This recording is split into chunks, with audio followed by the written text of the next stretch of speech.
بسم اللہ الرحمن الرحیم۔ سورہ بقرہ کی آیت نمبر 49 تک کے مضامین، اس کا ترجمہ اور اس کی مختصر وضاحت آپ کے سامنے آئی۔ ان گزشتہ آیات میں اللہ تعالیٰ نے بنی اسرائیل پر ہونے والے انعامات کا مختصر تذکرہ فرمایا ہے تاکہ بنی اسرائیل کو اپنی نعمتیں یاد دلا کر انہیں اس بات کا شوق دلایا جائے کہ جب اللہ تعالیٰ نے تم پر اتنی نعمتیں نازل فرمائی ہیں تو اب تقاضا یہی بنتا ہے کہ تم اس کی شکر گزاری کرو، اس کے انعامات کا احسان تسلیم کرو، اور جو وہ چاہتا ہے تم سے، اس کا جو تقاضا اور مطالبہ ہے، اور وہ کوئی ناجائز مطالبہ نہیں ہے، تمہیں چاہیے کہ اس مطالبے پر عمل کرو اور اسے تسلیم کرو۔ اللہ تعالیٰ کا کیا مطالبہ ہو سکتا ہے بندے سے؟ نہ اللہ تعالیٰ نے انسان سے کوئی جائیداد لینی ہے، نہ روپیہ پیسہ لینا ہے۔ اللہ نے تو انسان سے صرف اس چیز کا مطالبہ کیا کہ تم میرے پیغمبر پر ایمان لے آؤ، میری کتاب پر ایمان لے آؤ، میرے ساتھ کسی کو شریک نہ ٹھہراؤ، میری مرضی کے مطابق زندگی گزار لو، اور یہ اس کا حق ہے۔ اگلی آیتوں میں بھی اللہ تعالیٰ نے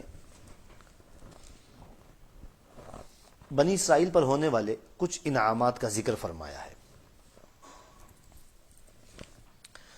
اللہ تعالیٰ نے فرمایا وَإِذْ فَرَقْنَا بِكُمُ الْبَحْرَ۔ اِذ، میں نے عرض کیا تھا کہ جہاں پر بھی لفظ اِذ آتا ہے اس کا معنی ہوتا ہے اذکر، یاد کرو، فلاں وقت کو یاد کرو۔ فرقنا، فرق یفرقو کا معنی ہوتا ہے فرق کر دینا، جدا کر دینا، الگ کر دینا، پھاڑ دینا، کسی چیز کو پھاڑ دینا۔ عربی میں ایک لفظ ہوتا ہے فرق، فرق کا معنی ہوتا ہے مانگ نکالنا۔ چونکہ مانگ نکالتے ہوئے بھی سر کو دو حصوں میں تقسیم کر دیا جاتا ہے، بالوں کو دو حصوں میں تقسیم کر دیا جاتا ہے، اس لیے اس کو بھی فرق کہتے ہیں۔ تو فرق یفرقو کا معنی فرق کر دینا، جدا کر دینا، الگ کر دینا۔ بکم، تمہارے ساتھ، البحر، بحر سمندر کو کہتے ہیں اور اس کی جمع بحار آتی ہے۔ فَأَنْجَيْنَاكُمْ، انجا ینجی، انجا کا معنی ہوتا ہے نجات دینا، کسی کو بچانا، کسی کو نجات دینا۔ وَأَغْرَقْنَا، اغرق یغرق، اغراق کا معنی ہوتا ہے ڈبو دینا، غرق کر دینا، پانی میں ڈبو دینا۔ آل فرعون، آل فرعون کو، آل کا معنی عام طور پر خاندان کیا جاتا ہے، اہل خانہ، آل فرعون۔ وَأَنْتُمْ تَنْظُرُونَ، وَأَنْتُمْ، اور تم، تنظرون، نظر ینظرو کا معنی ہوتا ہے دیکھنا۔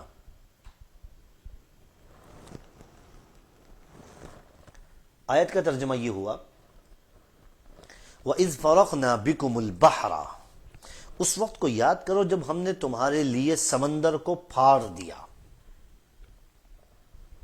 اس وقت کو یاد کرو جب ہم نے تمہارے لیے سمندر کو پھاڑ دیا۔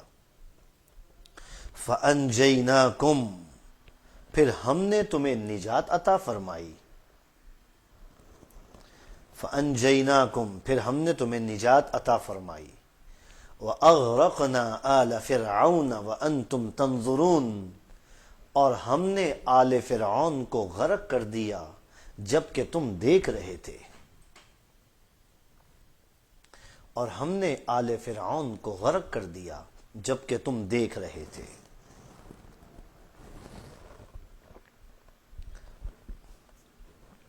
اس آیت کی تفسیر سے پہلے میں ایک بات عرض کر دوں، میں ایک آیت کا ترجمہ دو مرتبہ، تین مرتبہ اس لیے کرتا ہوں تاکہ اگر کوئی خاتون لکھ رہی ہوں تو ان کو زیادہ دشواری نہ ہو اور وہ آسانی کے ساتھ ترجمہ لکھ لیں، اور تاکہ آپ کے ذہن میں بھی بیٹھ جائے۔ کیونکہ عام طور پر درس قرآن کا جہاں پر بھی اہتمام ہوتا ہے وہاں پر سب کچھ ہوتا ہے اور زور ہر چیز پر دیا جاتا ہے، لیکن ترجمے کے اوپر زور نہیں دیا جاتا، اور ترجمہ عام طور پر لوگوں کو یاد رہتا بھی نہیں ہے۔ اور نہ ان کا مقصد ترجمہ لوگوں کو یاد کروانا ہوتا ہے، بس اپنی تقریر سنانا مقصد ہوتا ہے۔ تو یہاں پر چونکہ یہ مقصد نہیں ہے، اس لیے میں آیت کا ترجمہ 2-3 مرتبہ دہرا دیتا ہوں تاکہ آپ کے ذہن میں اچھے طریقے سے بیٹھ جائے، اور اگر کوئی خاتون لکھنا چاہیں تو وہ اس کو لکھ سکیں۔ وَإِذْ فَرَقْنَا بِكُمُ الْبَحْرَ، جب ہم نے تمہارے لیے سمندر کو پھاڑ دیا، پھر ہم نے تمہیں نجات عطا فرمائی اور آل فرعون کو غرق کر دیا جبکہ تم دیکھ رہے تھے۔ یہ ایک اور انعام ہے جو اللہ تعالیٰ نے بنی اسرائیل پر کیا۔ آپ جانتے ہیں کہ جب حضرت موسیٰ علیہ السلام اللہ تعالیٰ کے حکم پر بنی اسرائیل کو لے کر ملک مصر سے روانہ ہوئے، فرعون کو پتہ چل گیا، اس نے اپنے لشکر کو اکٹھا کیا اور کہنے لگا کہ یہ تھوڑی سی جماعت ہے، یہ ہمیں غصہ دلا رہے ہیں، ہم ان کا پیچھا کریں گے اور ان کو پکڑیں گے اور پھر اس کے بعد ان کو عبرتناک سزائیں دیں گے۔ حضرت موسیٰ علیہ السلام اللہ تعالیٰ کے حکم سے بنی اسرائیل کو لے کر جب روانہ ہوئے، پیچھے پیچھے فرعون اپنے لشکر کے ساتھ روانہ ہوا۔ بنی اسرائیل نے جب دیکھا کہ آگے سمندر اور پیچھے فرعون کے لشکر کا سمندر، تو گھبرا گئے اور بددل ہو گئے، اور حضرت موسیٰ علیہ السلام سے کہنے لگے قال اصحاب موسیٰ انا لمدرکون، لو جی اب تو ہم پکڑے گئے۔ بلکہ بعض لوگوں نے تو یہاں تک بےہودگی کی کہ حضرت موسیٰ علیہ السلام سے کہنے لگے کہ موسیٰ اگر ہم کو مروانا ہی تھا تو یہاں لانے کی کیا ضرورت تھی، وہیں مصر میں رہنے دیتے، یہاں پانی میں ڈوب کر مرنا ہے، وہاں فرعون کے عذاب سے مرتے، اگر مروانا ہی تھا تو پھر یہاں لانے کی کیا ضرورت تھی۔ استغفر اللہ اور معاذ اللہ، اس قسم کی بیہودہ باتیں بھی ان لوگوں نے کی۔ حضرت موسیٰ علیہ السلام نے ان کو تسلی دی، ان کو سمجھایا کہ تم ایسی باتیں کیوں کرتے ہو، ان معی ربی، میرا رب میرے ساتھ ہے، سیہدین، ان قریب وہ میرے لیے کوئی راستہ نکالے گا۔ جب اس نے مجھ سے فرمایا ہے کہ تم رات کو میرے بندوں کو لے کر نکلو تو یقیناً اس نے کوئی نہ کوئی راستہ ہمارے لیے رکھا ہوگا، اس لیے تم جذباتی نہ ہو، فکر مند نہ ہو، گھبراؤ مت۔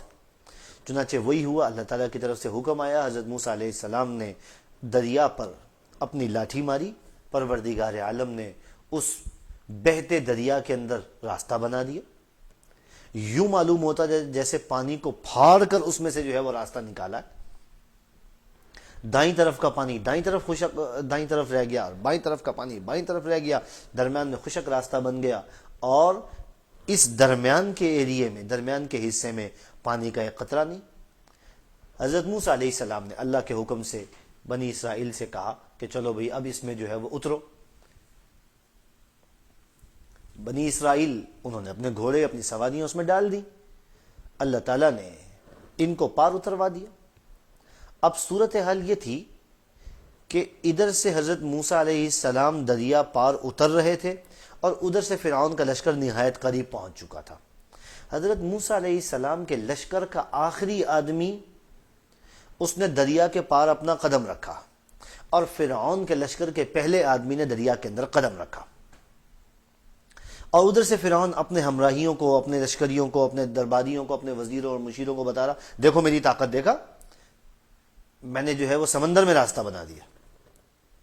پھر جب وہ بیچ سمندر میں پہنچا تو پروردگار عالم کا حکم متوجہ ہوا، اور فرعون اور اس کا وہ تمام لشکر جو دریا کے اندر دریا میں اتر چکا تھا، اللہ تعالیٰ نے سمندر کو حکم دیا، جس کا حکم سمندروں پر بھی چلتا ہے، ہواؤں اور فضاؤں پر بھی چلتا ہے، زمین اور آسمان پر اور اس میں بسنے والی تمام مخلوقات پر چلتا ہے۔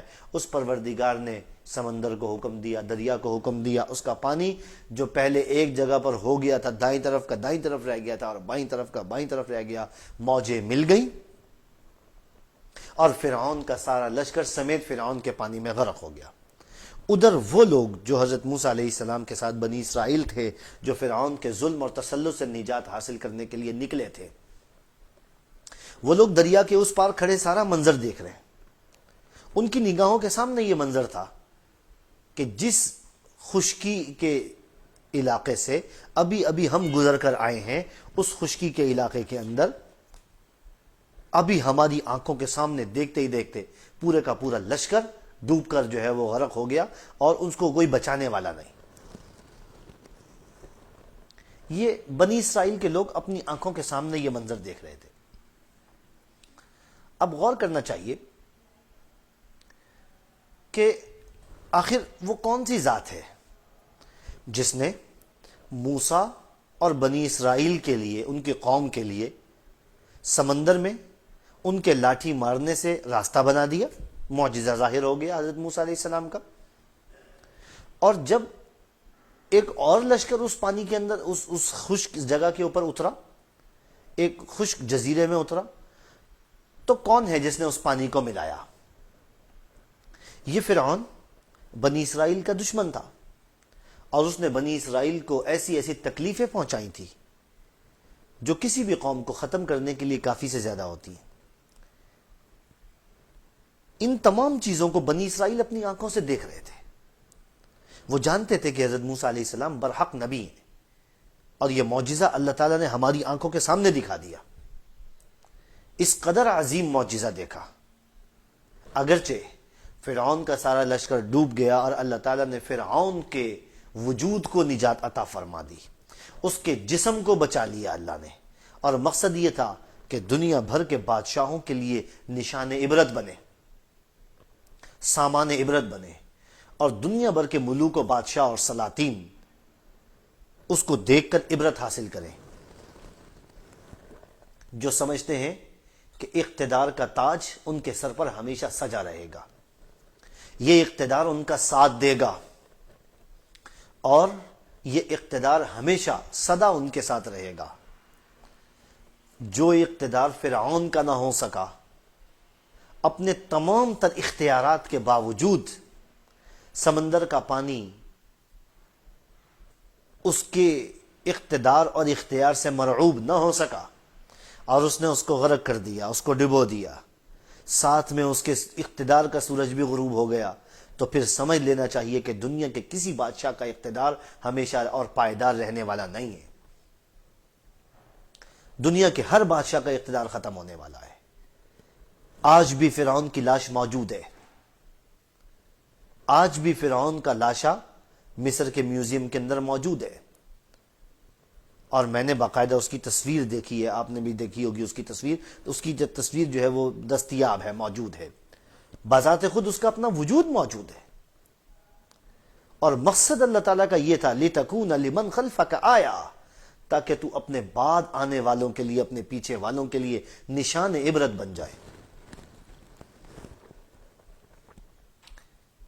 لیکن بہت کم لوگوں نے اس سے عبرت حاصل کی۔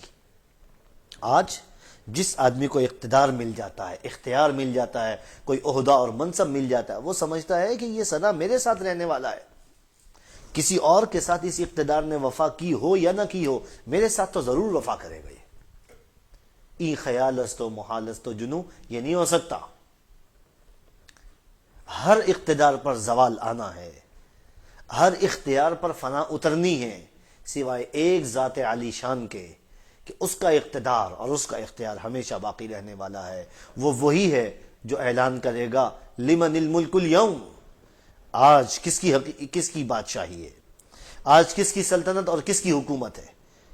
جب کوئی اعلان کا جواب دینے والا نہ ہوگا تو پھر وہی خالق حقیقی خود فرمائے گا للہ الواحد القہار، آج تو حکومت، اقتدار اور اختیار سب اس اکیلے اللہ کے لیے جو سب پر غالب آنے والا ہے۔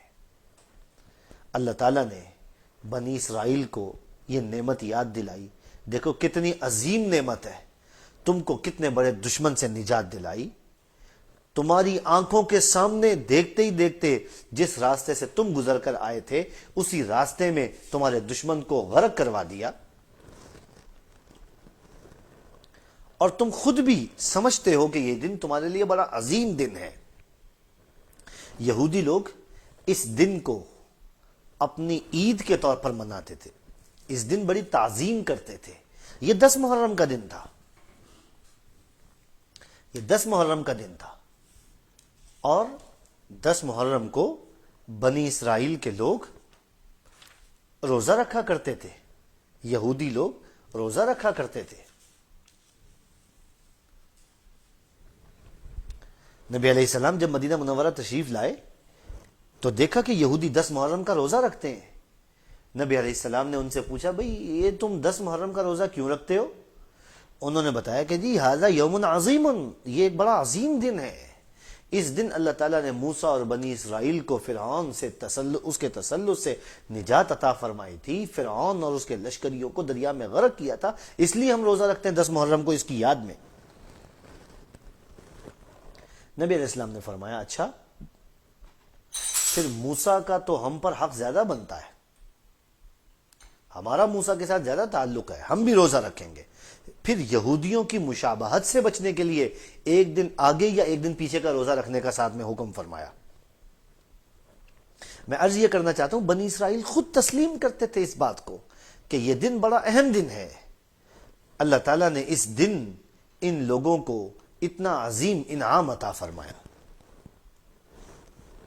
چاہیے تو یہ تھا کہ جس ذات نے انہیں یہ انعام عطا فرمایا پھر جو بھی وہ مطالبہ کرے اس مطالبے پر عمل کرنا چاہیے, اسے پورا کرنا چاہیے.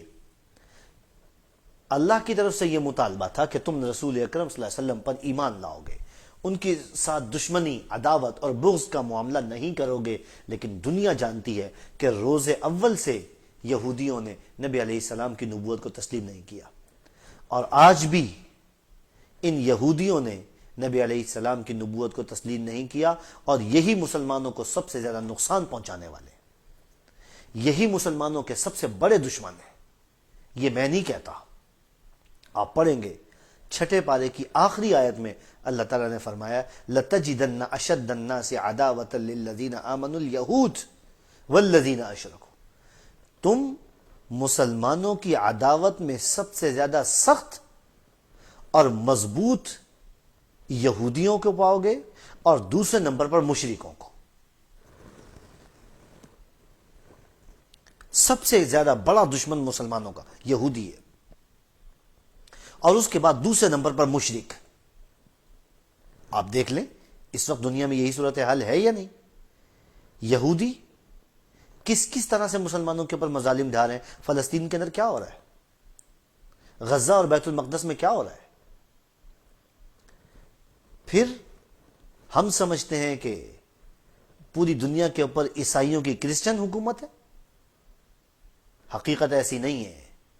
اس وقت پوری دنیا کے اوپر جو بظاہر مہرے بیٹھے ہوئے ہیں وہ مہرے ان یہودیوں کے ہیں, اور دوسرے نمبر پر مسلمانوں کا دوسرا بڑا دشمن مشرک. آپ دیکھ لیں ہندوستان میں کیا ہو رہا ہے, اور وہ کس طریقے سے اپنی دشمنی اور اپنی عداوت کا آئے روز اظہار کرتا رہتا ہے. یہ تو ایک ایسی حقیقت ہے جس کا انکار کیا نہیں جا سکتا. اگر انسان مصلحتوں کی چادر اوڑھ لے تو بات دوسری ہے, لیکن حقیقت وہی ہے جو قرآن کریم نے بیان کر دی ہے. ان لوگوں نے نبی علیہ السلام کی نبوت کو پہلے دن ہی تسلیم نہیں کیا, حسد کی وجہ سے, عداوت اور بغض کی وجہ سے, اور اس بنا پر کہ نبوت ہمارے خاندان سے نکل کر دوسرے خاندان میں چلی کیسے گئی. اللہ تعالیٰ نے بنی اسرائیل کو یہ انعامات عطا فرمائے, لیکن بنی اسرائیل نے اس انعام کی ناقدری کی. اللہ کی فرما برداری کا جو تقاضا بنتا تھا اس تقاضے پر عمل کرنے کے بجائے خود حضرت موسیٰ علیہ السلام کو انہوں نے بڑی ایذائیں پہنچائی, بہت ایذائیں پہنچائی. یہاں تک کہ قرآن کو کہنا پڑا یا ایھا الذین آمنوا لا تکونوا کالذین آذوا موسیٰ, اے اہل ایمان ان لوگوں کی طرح نہ ہو جانا جنہوں نے موسیٰ کو اذیت پہنچائی تھی. انہوں نے موسیٰ علیہ السلام پر کوئی کم گھٹیا الزامات لگائے ہیں. یہاں تک کہ ایک مرتبہ حضرت موسیٰ علیہ السلام کے اوپر عزت و آبرو کے حوالے سے الزام لگا دیا.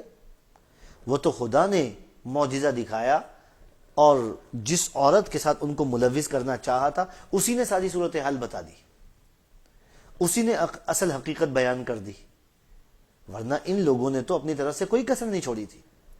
اللہ تعالیٰ نے ایک اور انعام یاد دلایا اور فرمایا وَإِذْ وَاعَدْنَا مُوسَىٰ 40 لَيْلَةً, اس وقت کو یاد کرو, اس وقت کو یاد کرو, اذکر یاد کرو, وَاعَدْنَا وَاعَدَ یُوَاعِدُ مُوَاعَدَ, ایک دوسرے کے ساتھ وعدہ کرنا, جیسے ہوتا ہے نا عاہد یعاہد معاہدہ, ایسے ہی واعد یواعد مواعدہ، وعدہ کرنا.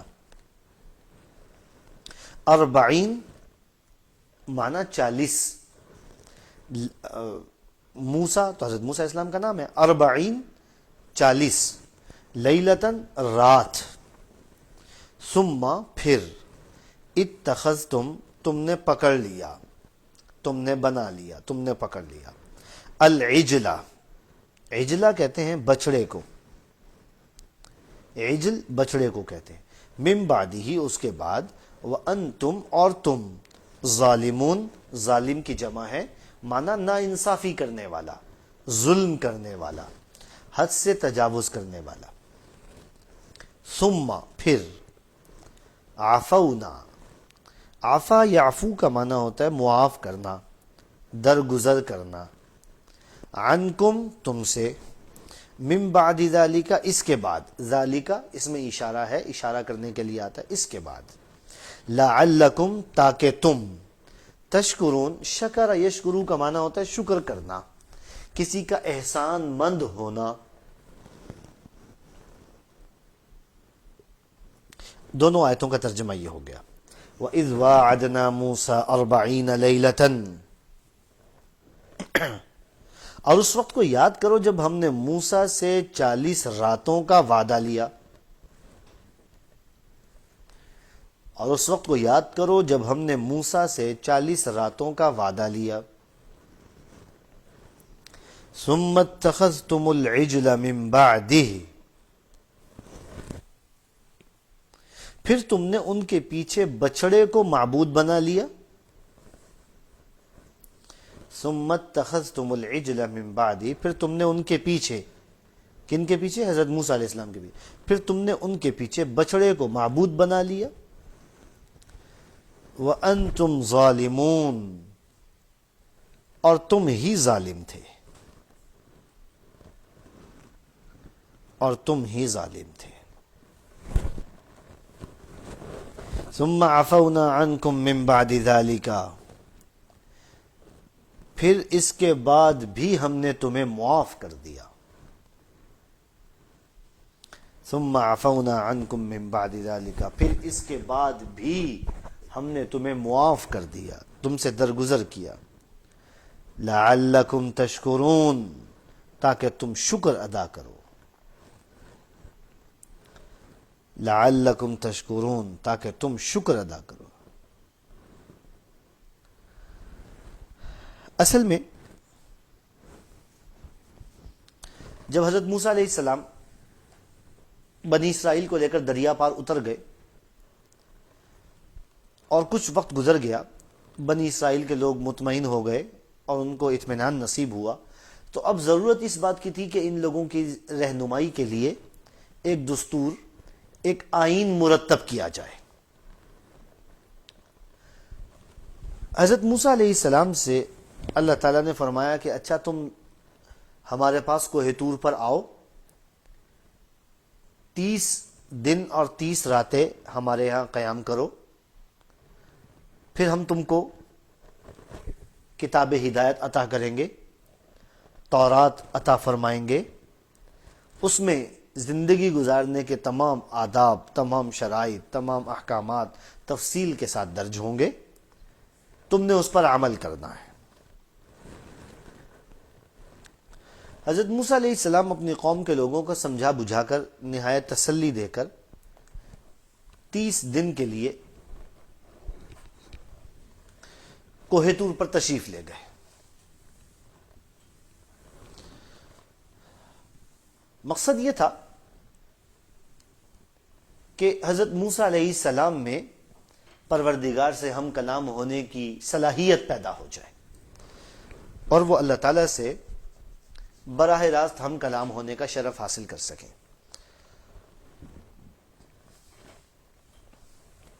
حضرت موسیٰ علیہ السلام نے وہاں پر 30 دن اور راتیں قیام فرمایا، 1 مہینہ پورا قیام فرمایا. حق تعالیٰ کی طرف سے حکم آیا کہ اس میں 10 دن کا مزید اضافہ کرو، اس میں 10 دن کا مزید اضافہ کرو. حضرت موسیٰ علیہ السلام حکم الہی کی تعمیل میں تھے، لہٰذا انہوں نے اپنے اس 1 مہینے کو 1 چلے میں تبدیل کر دیا. اور وہ 40 دن اور راتیں وہیں پر رہے۔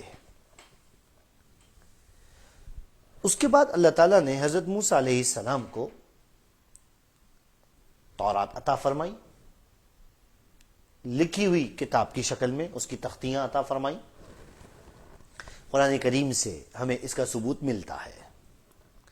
ادھر 1 مہینہ پورا ہونے کے بعد جب حضرت موسیٰ علیہ السلام واپس تشریف نہیں لائے تو بنی اسرائیل کے دل میں طرح طرح کے خیالات اور وساوس پیدا ہونے لگے۔ اس چیز سے فائدہ اٹھایا سامری نے۔ یہ حضرت موسیٰ علیہ السلام کے لشکر میں ایک آدمی تھا، اس کا نام بھی موسیٰ تھا۔ حضرت موسیٰ علیہ السلام کا ہمنام تھا، اس کا نام بھی موسیٰ ہی تھا۔ اس نے بنی اسرائیل سے یہ کہا کہ موسیٰ تو جو ہے نا وہ بھول گئے ہیں، اپنے خدا کو کہیں اور تلاش کرتے پھر رہے ہیں۔ میں تم کو ایک طریقہ بتاتا ہوں، دیکھو تم بنی اسرائیل کے لوگ جو فرعونیوں کے زیورات اپنے ساتھ لے کر آئے ہو، تم اس کا کیا کرو گے؟ اصل میں ہوتا یہ تھا کہ بنی اسرائیل کے لوگ شادی بیاہ کے لیے مصریوں سے کچھ زیورات وغیرہ لے لیا کرتے تھے، پھر جب فراغت ہو جاتی تھی تو وہ زیورات واپس لوٹا دیا کرتے تھے۔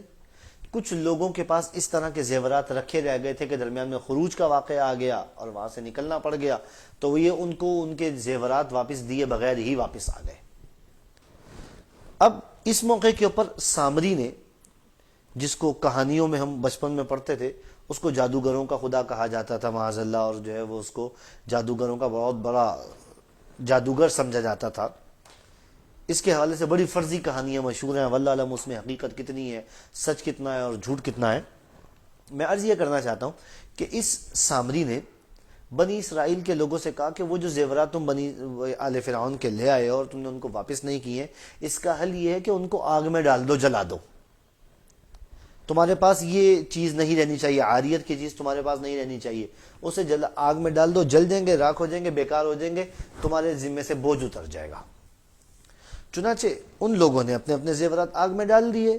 ادھر سامری یہ سب کچھ دیکھ رہا تھا، اس نے بھی وہ اپنے زیورات بھی اس نے آگ میں ڈالے، اور پھر ان کو جب وہ پگھل گئے، زیورات جب پگھل گئے تو پھر اس نے جو ہے وہ ان کا پگھلا ہوا جو ہے زیور لے کر اس سے جو ہے وہ ایک بچڑے کی شکل دے دی، اور ایک بچڑا جو ہے وہ تیار کر دیا۔ پھر اس کے پاس حضرت جبریل امین کے قدموں کی کچھ مٹی تھی جو اس کو مل گئی تھی۔ اس نے وہ مٹی جب اس بچڑے بنائے ہوئے بچڑے کے اندر ڈالی تو وہ بچڑا جو ہے وہ آوازیں نکالنے لگا۔ اب سامری نے لوگوں سے مخاطب ہو کر کہا، دیکھو تمہارا خدا تو یہ ہے، موسیٰ بھول گئے، تمہارا اصل خدا تو یہ ہے۔ بنی اسرائیل نے یہ معاملہ کیا۔ حق تعالیٰ کی طرف سے یہ تھا کہ تم ابھی 10 دن مزید قیام کرو تاکہ ہم تم کو تورات عطا فرمائیں۔ اللہ تعالیٰ نے حضرت موسیٰ علیہ السلام کو تورات عطا فرما دی، لیکن پیچھے سے بنی اسرائیل نے بچڑے کی پوجا شروع کر دی۔ وہ جو انہوں نے بچڑے کی پوجا کی اور اس کے آگے جو ہے وہ بیٹھ گئے، یہ کتنا بڑا جرم تھا اللہ کی بارگاہ میں کہ اللہ نے ان کے اوپر اتنا بڑا انعام فرمایا، ان کے دشمن سے ان کو بچایا اور ان کے دشمن کو پانی میں غرق کیا، اور یہ ہماری ان نعمتوں کا یہ صلہ دے رہے ہیں۔ 9ویں پارے میں آپ پڑھیں گے، وَجَاوَزْنَا بِبَنِي إِسْرَائِيلَ الْبَحْرَ، ہم نے بنی اسرائیل کو سمندر جو ہے وہ پار کروایا، فَأَتَوْا عَلَىٰ قَوْمٍ يَعْكُفُونَ عَلَىٰ أَصْنَامٍ لَهُمْ، تو ان کا گزر راستے میں ایک ایسی قوم پر ہوا جو اپنے بتوں کے پاس اعتکاف کر کے بیٹھے ہوئے تھے۔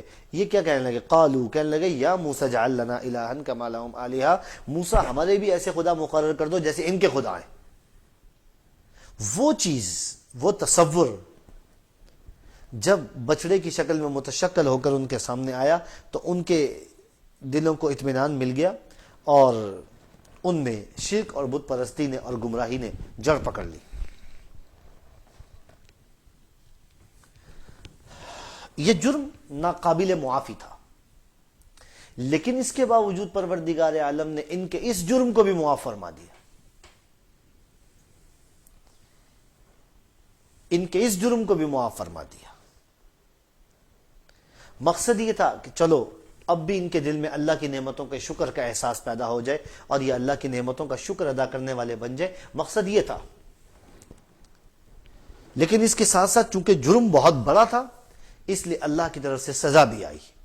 وہ سزا کیا تھی اس کا تذکرہ آگے آنے والی آیتوں میں آئے گا، لیکن یہاں پر اتنی بات آپ کی سمجھ میں آ گئی کہ حضرت موسیٰ علیہ السلام سے ابتدا میں 30 دن اور 30 راتوں کا یعنی پورے 1 مہینے کا وعدہ کیا گیا تھا. اس کے بعد اللہ تعالیٰ نے اپنی خاص حکمت کی وجہ سے یہ متعین فرما دیا کہ موسیٰ علیہ السلام مزید 10 دن وہاں پر گزاریں، چلہ پورا کریں، اور پھر اس کے بعد یہاں سے روانہ ہو. تب جب مجھ سے ہم کلام ہوں گے تو ان کو جو ہے وہ تورات عطا کی جائے گی، کتاب عطا کی جائے گی، زندگی گزارنے کا دستور اور آئین عطا کیا جائے گا. چنانچہ حضرت موسیٰ علیہ السلام نے وہاں پر وقت گزارا. جب 30 دن پورے ہو گئے، 10 دن کا مزید اضافہ کیا، چلہ پورا ہوا، پھر اللہ تعالیٰ کی طرف سے ان کو تورات عطا کی گئی، اور حضرت موسیٰ علیہ السلام نے اس تورات کی تختیوں کو سنبھالا تاکہ اپنی امت کی رہنمائی کا فریضہ سر انجام دیں. لیکن اس دوران کیا ہوا کہ بنی اسرائیل نے بچڑے کی پوجا شروع کر دی. سو اللہ تعالیٰ کی طرف سے ان کے اوپر ناراضگی اتری اور اللہ تعالیٰ نے ان کو سزا بھی سنائی. اس کا تذکرہ آگے آنے والی آیتوں میں آئے گا. مجموعی طور پر اللہ تعالیٰ نے ان کو جو ہے وہ معاف فرما دیا تھا. ثم عفونا عنکم من بعد ذلک، پھر اس کے بعد ہم نے تم کو معاف کر دیا، تم سے درگزر کی. لعلکم تشکرون، تاکہ تم شکر ادا کرو. نعمتوں کے شکر ادا کرنے کا تقاضا اور مطالبہ جس طرح بنی اسرائیل سے تھا، ساری انسانیت سے ہے، تمام لوگوں سے ہے، خواہ ان کا تعلق کسی زمین، کسی خطے اور کسی علاقے کے رہنے والوں سے ہو، اور وہ کوئی سی بولی بولتے ہوں اور کوئی سی بولی سمجھتے ہوں. شکر ادا کرنے کا حکم سب کے لیے ہے. یہ شکر ادا کرنے کی توفیق اللہ تعالی ہم میں سے ہر ایک کو عطا فرمائے. وآمین. وآخر دعوانا ان الحمد للہ رب العالمین.